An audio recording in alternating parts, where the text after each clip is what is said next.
মাত্র ৫৪৪ টাকার একটি সাধারণ ব্যাগ নিয়েই মালয়েশিয়া সফরে গিয়ে আলোচনার কেন্দ্রে উঠে এসেছেন প্রধানমন্ত্রী তারেক রহমানের সহধর্মিণী ডাক্তার জোবায়দা রহমান। বিলাসবহুল জীবনযাপনের পরিবর্তে তার এই সাদাসিধে উপস্থিতি সামাজিক যোগাযোগ মাধ্যমে ব্যাপক প্রশংসা কুড়িয়েছে।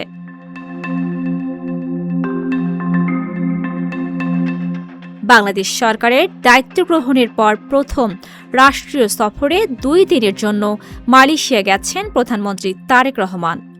সফরে তার সঙ্গী হয়েছেন স্ত্রী ডক্টর জোবায়দা রহমানও।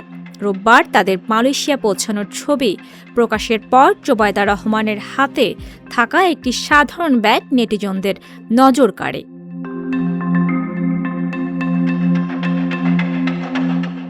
জানা গেছে ব্যাগটি দেশীয় প্রতিষ্ঠান আড়ং এর একটি কাতান পার্স, যার দাম মাত্র ৫৪৪ টাকা।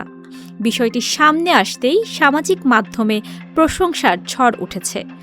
অনেকেই এটিকে দেশীয় পণ্যের প্রতি ভালোবাসা, মৃতব্যয়িতা ও ব্যক্তিত্বের অনন্য উদাহরণ হিসেবে উল্লেখ করেছেন। সাধারণ একটি ব্যাগ দিয়েই বিদেশ সফরে দেশের পণ্যের প্রতিনিধিত্ব করায় প্রশংসায় ভাসছেন জোবায়দা রহমান।